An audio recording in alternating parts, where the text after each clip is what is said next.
Hello, this is Russell Moore, and this is the weekly audio version of the More to the Point newsletter. And this week, I wanted to talk about something that I had written about in my Onward column for the January February issue of Christianity Today, which you can subscribe to in the link in the show notes, but about a book club and how it helped me to live and to die. Flannery O'Connor quipped one time when someone complained that her writing was not uplifting enough, which one can obviously see where that complaint would originate.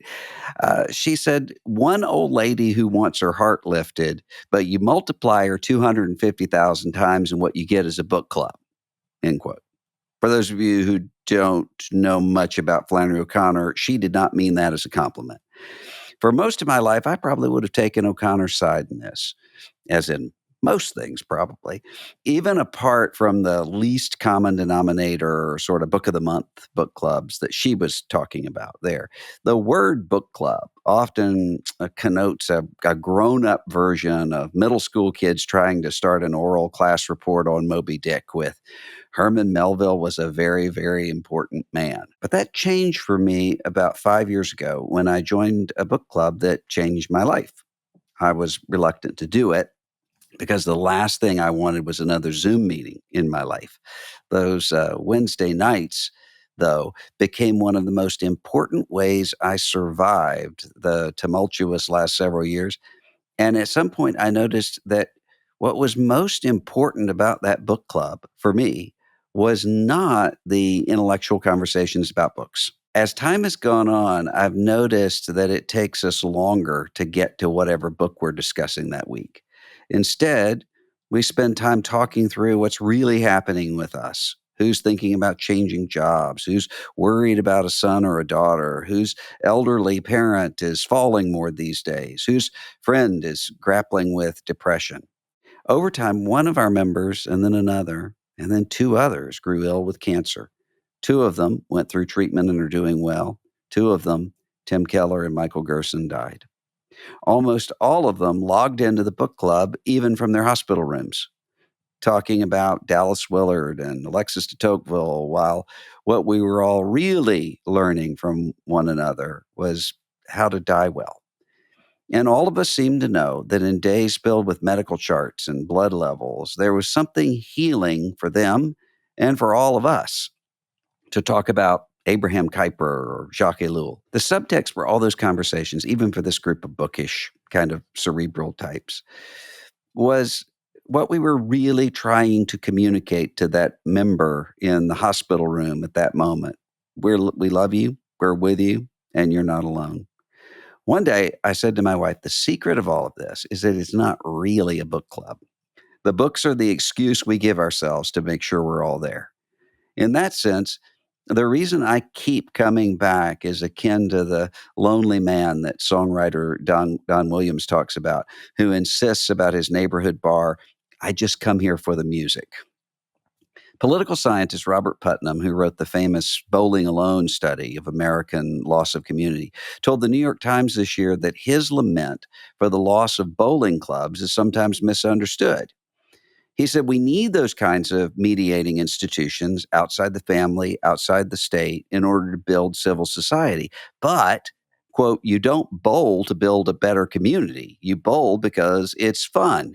And in doing the bowling, you're hanging out in a team with folks, and sometimes you're talking about the latest TV show, or occasionally you might talk about the garbage pickup in town. That's democracy, end quote.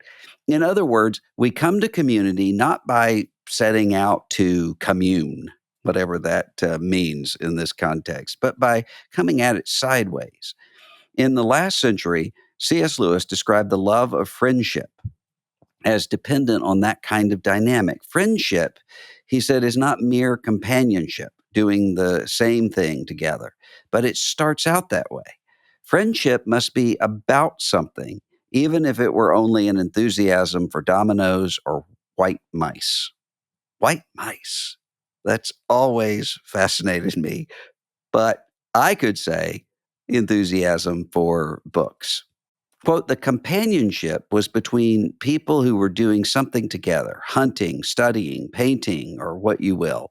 The friends will still be doing something together, but something more inward, less widely shared, and less easily defined. Still hunters, but of some immaterial quarry. Still collaborating, but in some work the world does not or not yet take account of. Still traveling companions, but on a different kind of journey. Hence, we picture lovers face to face, but friends side by side. Their eyes look away. End quote. One doesn't apply somewhere to find friends the way one might find a date on an app or a job on the internet. Often, we have to have something we love in common to keep us coming back, to keep us from withdrawing into ourselves. For us in this group, it was books. And maybe for this group, that was the best way to do it. Reading, after all, is a solitary activity. It's hard to read in community. One has to ponder, to think. As a matter of fact, scholars tell us that literacy is what led to the concept of individuality, which has led civilization to great good. Human rights and dignity, democracy, scientific research saving billions of lives. And with that, though, of course, it also brought loneliness and isolation. But even reading, one of the most individual of acts, can be used to gather people, to talk, to discuss, to realize the sort of sentence that Lewis described as the fundamental core of friendship. Quote, you too? I thought I was the only one. End quote. A book club's not for everybody. For some people, it's building barns together or sitting in a deer stand together or, yes, bowling in a league. But when in any of those circumstances, one finds a genuine circle of friends, a real circle of friends, friends who trust each other, who aren't afraid to lose face in front of each other, what's gained by all of that is immeasurable. I suppose I realized that one night when, after my Wednesday night book club with my friends, I realized I had to update my funeral plans tucked away in the just in case file for my wife.